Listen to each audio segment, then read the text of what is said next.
तो भाई वो वीडियो में पता नहीं क्या दिक्कत हो गई थी, उसके आगे का हम इसमें शुरू कर रहे हैं। हम क्या बात कर रहे थे, हम हीलियम और नियॉन के लेज़र के बारे में बात कर रहे थे। मैंने बताया था यहाँ पे हीलियम और नियॉन के अलग अलग काम है। हीलियम का जो काम है वो क्या है, पॉपुलेशन इन्वर्सन कराने का, और जो हमें लेज़र लाइट प्रोड्यूस होती है वो ड्यू टू नियॉन होती है, ठीक है। और इनका रेशो का भी हमें ध्यान रखना है, कितना होता है, 10:1 में रखा होता है, ठीक है। और इनको किस प्रेशर पर रखा जाता है ये भी ध्यान रखना है। इतनी बात पता चल गई। देखो यहाँ पे क्या होगा, जब हम इसे डीसी वोल्टेज से क्या कर देंगे, कनेक्ट कर देंगे, तो यहाँ पे जो डिस्चार्ज ट्यूब है इसमें इलेक्ट्रॉन प्रोड्यूस होने शुरू हो जाएंगे। तो जो इलेक्ट्रॉन प्रोड्यूस होंगे ना, वो सबसे पहले देखो हमारे जब एनर्जी लेवल डायग्राम बनाएंगे इसके बारे में, तब इसके बारे में बताती हूँ। यहाँ पे हीलियम और नियॉन के जो इलेक्ट्रॉन्स हैं वो दोनों के प्रोड्यूस होंगे, लेकिन सबसे पहले एक्साइट होंगे किसके, नियॉन हीलियम के। हीलियम के क्यों होंगे, क्योंकि वो लाइटर है, जिनका मास एटॉमिक मास होता है 4 और इनका है 1920 होता है आई थिंक, ठीक है, इनका 20। तो इसके 4 to 5 टाइम्स ये क्या है, लाइटर है इसके। तो ये पहले एक्साइट होंगे, ठीक है। और यहाँ पे जब इलेक्ट्रॉन एक्साइट होंगे और वो एमिट आउट करेंगे पॉपुलेशन इन्वर्जन एक्वायर करने के बाद, तो वो जो एमिट आउट करेंगे, वो जिस फोटोन एनर्जी से एमिट आउट होंगे वो बार बार क्या है, इससे और इससे यहाँ पे रिफ्लेक्ट होंगे तो एक इंटेंसिटी प्रोड्यूस करेंगे, यहाँ पे काफ़ी इंटेंस हो जाएंगे वो। तो यहाँ तो ये तो क्या कर देगा, कम्प्लीटली उनको रिफ्लेक्ट कर देगा, और ये वाला मिरर क्या करेगा, पार्शली, मतलब 98% ये क्या करेगा, रिफ्लेक्ट कर देगा, और जो हमारे पास 2% है उसको एमिट आउट कर देगा, ठीक है। और जो हमें लेज़र बीम की फॉर्म में मिलेगा ये भी काफ़ी इंटेंस होती है, ठीक है। इसीलिए जो हमें लेज़र लाइट मिलती है, वो जो यहाँ पे लेज़र लाइट होगी वो कोहेरेंस प्रॉपर्टी शो करेगी, मोनोक्रोमेटी शो करेगी और डायरेक्शनलिटी शो करेगी, ठीक है, जिस कारण से ये लेज़र लाइट फॉर्म होगी। इतनी बात क्लियर हुई। अब हम इसका पढ़ेंगे principle working and energy level diagram. अच्छा, इसका एनर्जी लेवल डायग्राम क्या होगा भाई, देखो इसमें एनर्जी लेवल डायग्राम क्या होता है, यहाँ 1s है, 2s है, 2 3s है और 2 1s है, ठीक है। यहाँ पे हमारे पास ये लेवल्स किसके लिए है, ये हीलियम के लिए है, ठीक है ना।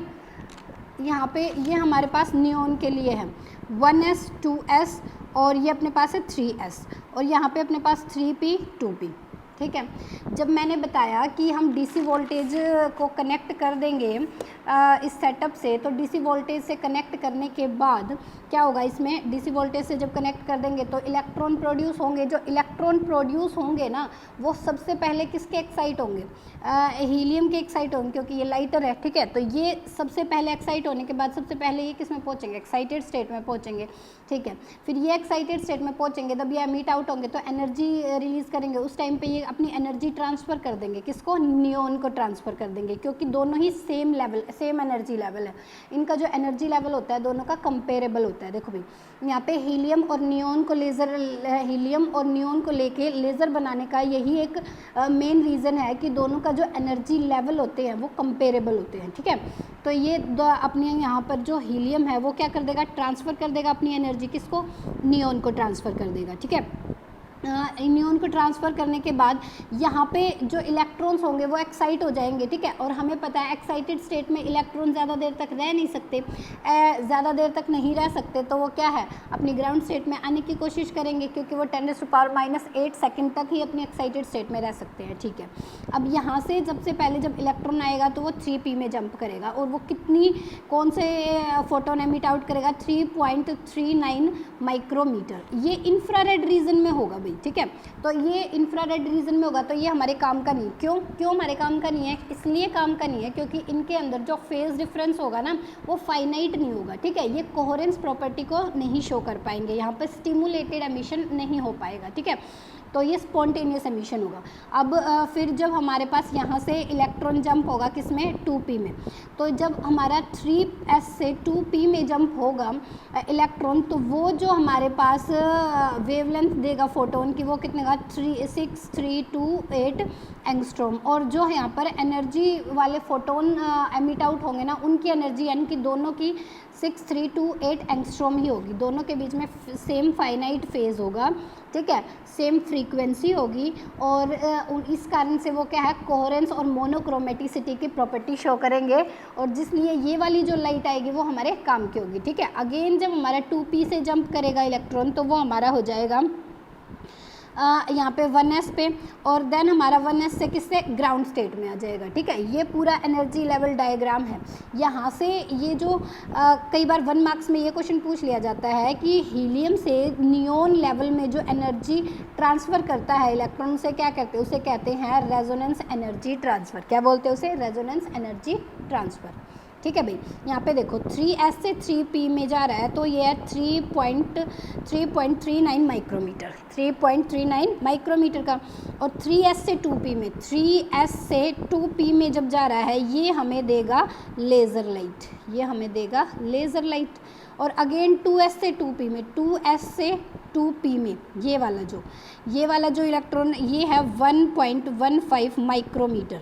ये वाला जो फोटोन होगा ये भी इंफ्रारेड रीजन में होगा, ये भी हमारे किसी काम का नहीं होगा। ठीक है, तो हमें जो लेज़र लाइट देगा वो देगा ये। ठीक है, तो इस तरह से जो मैंने वर्किंग इसकी बताई है कि ये कैसे वर्क करता है, ये कैसे वर्क करेगा। यहाँ पे हम क्या है, डीसी वोल्टेज सप्लाई करेंगे। डीसी वोल्टेज सप्लाई करने के बाद जो डिस्चार्ज ट्यूब है उसमें इलेक्ट्रॉन क्या है, प्रोड्यूस होने शुरू हो जाएंगे। इलेक्ट्रॉन प्रोड्यूस होने शुरू होंगे तो वो एक्साइटेशन एनर्जी को एक्वायर करेंगे। एक्साइटेशन एनर्जी को एक्वायर पहले कौन करेगा, हीलियम करेगा, क्योंकि वो लाइटर है वेट में। ठीक है, वो अपनी एनर्जी, देन वो एक्साइटेशन एनर्जी को एक्वायर करने के बाद वो क्या करेगा, एक्साइटेशन स्टेट में जाएगा, वहाँ पे पॉपुलेशन इन्वर्जन करेगा। देन वो अपनी एनर्जी ट्रांसफ़र करेगा, किसको, नियॉन को ट्रांसफ़र करेगा। क्यों करेगा, क्योंकि इनकी जो एनर्जी लेवल्स होता है दोनों का कंपेरेबल होता है, तो वो वहाँ पर अपनी एनर्जी ट्रांसफ़र कर सकता है। वहाँ पर जब एनर्जी ट्रांसफ़र करेगा ये नियॉन को, तो नियॉन के जो इलेक्ट्रॉन्स है वो क्या है, एक्साइट होने शुरू हो जाएंगे, लेकिन वो अपनी एक्साइटेड स्टेट में ज़्यादा देर तक रह नहीं सकते। क्यों नहीं रह सकते, क्योंकि 10⁻⁸ सेकंड तक ही कोई इलेक्ट्रॉन अपनी एक्साइटेड स्टेट में रह सकता है। ठीक है, तो उसके बाद वो क्या है, एमिट आउट होना शुरू होंगे, तो वो क्या अपनी एनर्जी देंगे।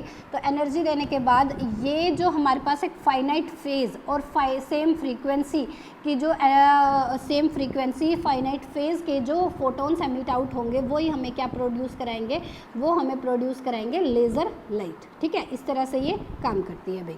अब इसके कुछ एप्लीकेशंस है, ये किन किन चीज़ों में यूज़ होती है। अब देखो, the narrow red beam of helium neon laser. एक तो ये नैरो जो हमारी ये लेज़र लाइट जो शार्पनेस होती है ना उसकी, जो रेड, ये नैरो, काफ़ी नैरो होती है, मतलब काफ़ी शार्प होती है। Used in the supermarket to read bar codes. जो आपके पास ये बार कोड्स लगे होते हैं ना, उनको रीड करने के लिए जिसका यूज़ होता है वो हीलियम नियॉन लेज़र का होता है। ठीक है, नेक्स्ट है द हीलियम नियॉन लेज़र।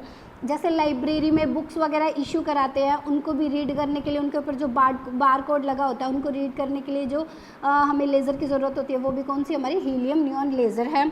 और the helium neon laser is used in holographic in producing the 3D images of objects की जो होलोग्राफिक्स में 3D इमेजेस जो प्रोड्यूस कराई जाती है with the help of helium neon laser होती है। ठीक है, नेक्स्ट हमारे पास क्या है, नेक्स्ट है भाई हीलियम नियॉन लेज़र